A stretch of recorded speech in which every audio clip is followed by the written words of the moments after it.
ಸ್ನೇಹಿತರೆ, ನಾವೆಲ್ಲರೂ mobile use ಮಾಡೋರಾಗಿದ್ದೇವೆ. ಮೊಬೈಲ್ನಲ್ಲಿ ಬೆಳಿಗ್ಗಿಂದ ರಾತ್ರಿ ತನಕ ಈಗ ಯೂಸ್ ಮಾಡ್ತಾ ಇರ್ತೇವೆ. ಮೊಬೈಲ್ನಲ್ಲಿ ನಾವು ಏನೆಲ್ಲ ಯೂಸ್ ಮಾಡಿದೆವು, ಎಷ್ಟು ಹೊತ್ತು ನಾವು ಯೂಟ್ಯೂಬ್ ಯೂಸ್ ಮಾಡಿದೆವು, ಎಷ್ಟು ಹೊತ್ತು ನಾವು ಫೇಸ್ಬುಕ್ ಯೂಸ್ ಮಾಡಿದೆವು, ಇದರ ಪೂರ್ತಿಯಾದ ಡೀಟೇಲ್ಸ್ ನೋಡೋದು ಹೇಗೆ ಅಂತ ನಾವು ಇವತ್ತು ನೋಡುವ. ಅದಕ್ಕಾಗಿ ನಾವು ಮಾಡಬೇಕಾದದ್ದು ಏನಂದರೆ, ಇಲ್ಲಿ ಐ ಮ್ಯಾನೇಜರ್ ಅಂತ ಒಂದು ಆ್ಯಪ್ ಇದೆಯಲ್ಲ, ಇದನ್ನು ಕ್ಲಿಕ್ ಮಾಡಬೇಕು. ನೀವು ಕ್ಲಿಕ್ ಮಾಡಿ ಆದಮೇಲೆ ಇಂತಹ ಇಂಟರ್ಫೇಸ್ ಕಾಣ್ತದೆ. ಇದರಲ್ಲಿ ತುಂಬ ಆಪ್ಷನ್ ಇದೆ. ವೈರಸ್ ಕ್ಲೀನ್ ಮಾಡೋದು, ಸ್ಪೇಸ್ ಕ್ಲೀನ್ ಅಪ್ ಅಂತ, ಹಾಗೆ ತುಂಬ ಆಪ್ಷನ್ಗಳಿವೆ. ಅದಕ್ಕಿಂತಲೂ ಮೊದಲು ನಮ್ಮ ಈ ಚಾನಲನ್ನು ಇನ್ನೂ ಸಬ್ಸ್ಕ್ರೈಬ್ ಮಾಡಲಿಲ್ಲ ಅಂದರೆ ಸಬ್ಸ್ಕ್ರೈಬ್ ಮಾಡಿ, ಸಪೋರ್ಟ್ ಮಾಡಿ. ಹಾಗೆಯೇ ನಿಮಗೆ ಈ ವಿಡಿಯೋ ಇಷ್ಟ ಆದರೆ ಲೈಕ್ ಹಾಕಿ, ಹಾಗೆ ನಿಮ್ಮ ಅಭಿಪ್ರಾಯವನ್ನು ತಿಳಿಸಬೇಕಾಗಿ ಹೇಳ್ತಾ ಇದ್ದೇನೆ. ನಾವು ವಿಷಯಕ್ಕೆ ಬರುವ. ಇಲ್ಲಿ ಡಾಟಾ ಮಾನಿಟರ್ ಅಂತ ಆಪ್ಷನ್ ಇದೆಯಲ್ಲ, ಇದನ್ನು ಕ್ಲಿಕ್ ಮಾಡಬೇಕು. ಇದನ್ನು ಕ್ಲಿಕ್ ಮಾಡಿ ಆದಮೇಲೆ ಇಂತಹ ಇಂಟರ್ಫೇಸ್ ಕಾಣ್ತದೆ. ಒಂದು ದಿವಸದಲ್ಲಿ ನಾವು ಏನೆಲ್ಲ ಯೂಸ್ ಮಾಡಿದೆವು, ಯೂಟ್ಯೂಬ್ಗೆ ಎಷ್ಟು ಯೂಸ್ ಮಾಡಿದೆವು, ನಮ್ಮ ಮೊಬೈಲ್, ನಮ್ಮ ಮನೆಯಲ್ಲಿರುವಂಥ ಮೊಬೈಲ್, ಅವ್ರು ಯಾರಿಗಾದ್ರೂ ಚಾಟ್ ಮಾಡೋದಿದ್ರೆ ಎಷ್ಟು ಹೊತ್ತು ಅವ್ರು ಯಾರ ಹತ್ರ ಚಾಟ್ ಮಾಡಿದ್ದಾರೆ, ಅವರೆಲ್ಲ ವಿಷಯವನ್ನು ಇಲ್ಲಿ ಬಯಲು ಮಾಡ್ಬೋದಾಗಿದೆ. ಅದು ನೋಡಿದ ಹೇಗೆ ಅಂದರೆ, ಮೊದಲನೇ ಒಂದು ಆಪ್ಷನ್ ಇದೆಯಲ್ಲ, ಯೂಸೇಜ್ ಡೀಟೇಲ್ಸ್ ಅಂತ, ಇದನ್ನು ಕ್ಲಿಕ್ ಮಾಡಬೇಕು. ಇದನ್ನು ಕ್ಲಿಕ್ ಮಾಡಿ ಆದಮೇಲೆ ಇಂತಹ ಇಂಟರ್ಫೇಸ್ ಕಾಣ್ತದೆ. ಇದರಲ್ಲಿ ಇಲ್ಲಿ ಮಂತ್ಲಿ ಡಾಟಾ ಕಾನ್ಸಿಫಿಕೇಶನ್ ಬೈ ಆ್ಯಪ್ ಅಂತಿದೆಯಲ್ಲ, ಅಂದರೆ ಒಂದು ತಿಂಗಳಲ್ಲಿ ಏನೆಲ್ಲ ಯೂಸ್ ಮಾಡ್ತಾ ಇದ್ದಾರೆ. ಇಲ್ಲಿ ನೋಡಿ, 11 GB ಝೂಮ್ಗಾಗಿ ಯೂಸ್ ಮಾಡ್ತಾ ಇದ್ದಾರೆ ಕ್ಲಾಸಿಗೆ ಆಗಿ, YouTube 7 GB, WhatsApp business 4 GB, Facebook 3 GB ಹಾಗೆ ಇದೆ. ಅದು ನಾವು ಇದು ಮೈನಾಗಿ ಅಂದರೆ ನಮ್ಮ ಮನೆಯಲ್ಲಿರುವಂತಹ ಮೊಬೈಲ್ನಲ್ಲಿ ನಮ್ಮ ಮಕ್ಕಳು ಏನು ಯೂಸ್ ಮಾಡಿದ್ದಾರೆ, ಏನನ್ನು ನೋಡ್ತಾ ಇದ್ದಾರೆ ಅನ್ನೋ ನೋಡಲಿಕ್ಕೆ ತುಂಬ ಉಪಕಾರ ಆಗ್ತದೆ. ಆದ್ದರಿಂದ ಏನು ಮಾಡಬೇಕಂದ್ರೆ, ಇಲ್ಲಿ ಅದಾಗಿದೆ, ಇಲ್ಲಿ ಡಾಟಾ ಕೊಟ್ಟಿದ್ದು ಡೈಲಿ ಏನು ಯೂಸ್ ಮಾಡ್ತಾರೆ ಅಂತ.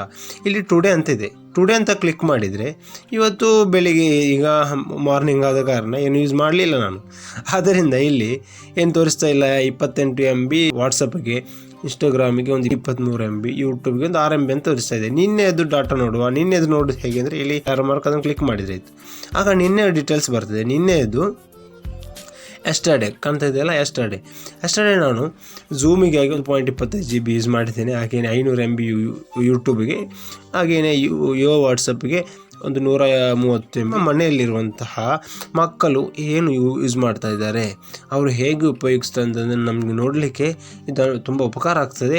ಇಲ್ಲಿ ನಿಮಗೆ ಗೊತ್ತಾಯ್ತು ಅಂತ ಭಾವಿಸ್ತೇನೆ. ಇದು ನಮಗೆ ತುಂಬ ಹೆಲ್ಪ್ಫುಲ್ ಆಗ್ತದೆ. ಹೇಗೆ ನಮ್ಮ ಮೊಬೈಲ್ನಲ್ಲಿ ಒಂದು ದಿವಸ ಡಾಟಾವನ್ನು ಯೂಸ್ ಮಾಡ್ತಾ ಇದ್ದೇವೆ, ಹೇಗೆ ನಮ್ಮ ನೆಟ್ ಯೂಸ್ ಆಗಿದೆ ಅಂತ ನಮಗೆ ಇಲ್ಲಿ ನೋಡ್ಬೋದಾಗಿದೆ. ಹಾಗೆಯೇ ಸ್ನೇಹಿತರಲ್ಲಿ ಎರಡನೇ ಆಪ್ಷನ್ ಇದೆ, ನೆಟ್ವರ್ಕ್ ಸ್ಪೀಡ್ ಡೀಟೇಲ್ಸ್ ಅಂತ. ನಾವು ಯಾವುದಾದ್ರೂ ಒಂದು ವೀಡಿಯೋಸ್ ಡೌನ್ಲೋಡ್ ಮಾಡೋದಾದರೆ, ಅಲ್ಲಾದರೆ ಯಾವುದಾದ್ರೂ ಒಂದು ವೀಡಿಯೋಸ್ ಅಪ್ಲೋಡ್ ಮಾಡೋದಾದರೆ, ಅಲ್ಲಿ ನಮಗೆ ಅದು ಎಷ್ಟು ಸ್ಪೀಡಾಗಿ ನಮ್ಮ ನೆಟ್ ಯೂಸ್ ಆಗ್ತಾ ಇದೆ ಅಂತ ತೋರಿಸ್ತದೆ.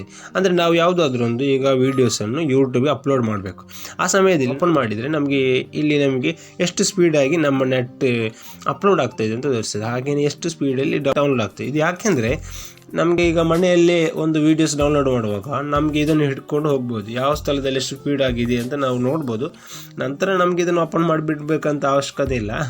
ಒಮ್ಮೆ ಅಪ್ಲೋಡ್ ಮಾಡುವಾಗ, ಇಲ್ಲಾಂದರೆ ಡೌನ್ಲೋಡ್ ಮಾಡುವಾಗ ಇದನ್ನು ಓಪನ್ ಮಾಡಿ, ಹೀಗೆ ನಾವು ನಮ್ಮ ರೂಮು ಮತ್ತು ಹೊರಗಡೆ ಎಲ್ಲ ಹೋಗಿ ನೋಡಬೇಕು ಯಾವ ಸ್ಥಳದಲ್ಲಿ ಸ್ಪೀಡಾಗಿ ಡೌನ್ಲೋಡ್ ಆಗ್ತಾಯಿದೆ. ಆ ಸ್ಥಳಕ್ಕೆ ನಾವು ಏನು ಮಾಡಬೇಕು, ನೆಕ್ಸ್ಟ್ ಟೈಮ್ ಡೌನ್ಲೋಡ್ ಮಾಡುವಾಗ ಅಲ್ಲಿ ಆಯ್ತಲ್ಲ, ಅದಕ್ಕೆ ತುಂಬ ಉಪಕಾರ ಆಗ್ತದೆ ಇದು. ಹಾಗೆಯೇ ಇಲ್ಲಿ ಮೂರನೇ ಆಪ್ಷನ್ ನೆಟ್ವರ್ಕ್ ಮ್ಯಾನೇಜ್ಮೆಂಟ್ ಅಂತಿದೆ. ಇದನ್ನು ಕ್ಲಿಕ್ ಮಾಡಿ ಆದಮೇಲೆ ಇಂತಹ ಇಂಟರ್ಫೇಸ್ ಬರ್ತದೆ. ಇದರಲ್ಲಿ ಅವಶ್ಯಕತೆ ಇಲ್ಲದಂತಹ ಆ್ಯಪ್ಗಳಿರ್ತಲ್ಲ, ಅದನ್ನೆಲ್ಲ ಏನು ಮಾಡಿದರೆ ಆಯಿತು. ಇಲ್ಲಿ ಡಾಟಾ ನೆಟ್ವರ್ಕ್ ಅಂತ ಒಂದು ಆಪ್ಷನ್ ಇದೆಯಲ್ಲ, ಇಲ್ಲಿ ಉದಾಹರಣೆಗೆ ಅಕೋ ವಾಯ್ಸ್ ರೆಕಾರ್ಡ್ ಅಂತ ಆಪ್ಷನ್ ಇದೆ. ಇದನ್ನು ಇದು ರೈಟ್ ಅಂತಿತ್ತು, ಈಗ ಮೈನಸ್ ಅಂತ ತೋರಿಸ್ತಾ ಇದೆ. ಅಲ್ಲಿ ಮೈನಸ್ ಮಾಡಿದಾಗ ಏನಾಯ್ತು ಅಂದರೆ, ನಾವು ನೆಟ್ ಯೂಸ್ ಮಾಡುವಾಗಲೂ ಇದಕ್ಕೆ ನೆಟ್ ಕನೆಕ್ಟ್ ಆಗೋದಿಲ್ಲ, ಇದು ನೆಟ್ ಆಫ್ ಆಗಿರ್ತದೆ. ಹಾಗೆಯೇ ಇಲ್ಲಿ ಉದಾಹರಣೆಗೆ ಇನ್ಶಾಟ್ ಹಾಗೆಯೇ ವಿಡಿಯೋ ಎಡಿಟ್ ಮಾಡುವಂಥ ಆಪ್ಷನ್ ಸಾಫ್ಟ್ವೇರ್ಗೆಲ್ಲ, ಆ್ಯಪ್ಗೆಲ್ಲ ನೆಟ್ಟಿನ ಅವಶ್ಯಕತೆ ಇರೋದಿಲ್ಲ. ಆ ಸಮಯದಲ್ಲಿ ನಾವು ಇಲ್ಲಿ ಆಫ್ ಮಾಡಿಟ್ರೆ ಆಯಿತು. ಓಕೆ. ಹಾಗೆಯೇ ನಾಲ್ಕನೇ ಆಪ್ಷನ್ ಆಗಿದೆ ಡಾಟಾ ಸೇವಿಂಗ್ ಮೋಡು. ಇದನ್ನು ಕ್ಲಿಕ್ ಮಾಡಿ ಆದಮೇಲೆ ನಮಗೆ ಇಂತಹ ಇಂಟರ್ಫೇಸ್ ಕಾಣ್ತದೆ. ಇದರಲ್ಲಿ ಡಾಟಾ ಸೇವಿಂಗ್ ಮೋಡ್ ಅಂತ ಇದು ಆನ್ ಮಾಡಿದರೆ ಏನಾಗ್ತದೆ ಅಂದರೆ, ನಾವು ಬ್ಯಾಕ್ಗ್ರೌಂಡಲ್ಲಿ ಉದಾಹರಣೆ ನಾವು ಈಗ ವಾಟ್ಸಪ್, ಫೇಸ್ಬುಕ್, ಇನ್ಸ್ಟಾಗ್ರಾಮ್, ಟ್ವಿಟ್ಟರ್ ಇಂಥ ಯೂಸ್ ಮಾಡುವಾಗ ಅರ್ಧದಲ್ಲಿ ಏನು ಮಾಡ್ತೇವೆ, ಬ್ಯಾಕ್ ತೆಗಿತೇವೆ. ಅದನ್ನು ಫುಲ್ಲಾಗಿ ಕ್ಲೋಸ್ ಮಾಡೋದಿಲ್ಲ ಅಲ್ಲ. ಇಲ್ಲಿ ನಮಗೆ ಕಾಣ್ತದೆ ತುಂಬ ಆ್ಯಪ್ಗಳು ಇರ್ತದೆ.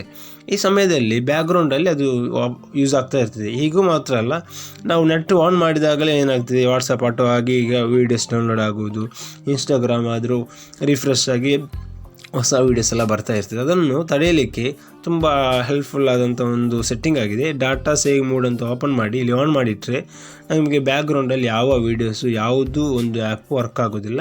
ನಾವು ಆ್ಯಪನ್ನು ಓಪನ್ ಮಾಡಿ ಆದಮೇಲೇ ಆ ಆ್ಯಪ್ನಲ್ಲಿರುವಂತಹ ವೀಡಿಯೋಸ್ಗಳು ಡೌನ್ಲೋಡ್ ಆಗೋದು ಮತ್ತು ಹಾಗೆಯೇ ವರ್ಕ್ ಆಗ್ತದೆ. ಓಕೆ, ನಿಮಗೆ ಈ ವಿಡಿಯೋ ಇಷ್ಟ ಆದರೆ ಲೈಕ್ ಹಾಕಿ, ಹಾಗೆಯೇ ನಿಮ್ಮ ಉತ್ತಮವಾದೊಂದು ಅಭಿಪ್ರಾಯವನ್ನು ನಮಗೆ ತಿಳಿಸಬೇಕಾಗಿ ಹೇಳ್ತಿದ್ದೀನಿ. ಹೀಗೆಯೇ ಒಂದೊಂದು ಒಳ್ಳೆಯ ವಿಷಯ ಆಗಿ ಮುಂದೆ ಬರ್ತಾ ಇರ್ತೇವೆ. ನಿಮ್ಮ ತುಂಬ ಸಪೋರ್ಟ್ ಅವಶ್ಯಕತೆ ಇದೆ. ಆದ್ದರಿಂದ ಸಬ್ಸ್ಕ್ರೈಬ್ ಮಾಡಿಲ್ಲ ಅಂದರೆ ಸಬ್ಸ್ಕ್ರೈಬ್ ಮಾಡಿ. ವಿಡಿಯೋಲಿ ಮತ್ತೊಮ್ಮೆ ಸಿಗುವ. ಓಕೆ, ಬಾಯ್.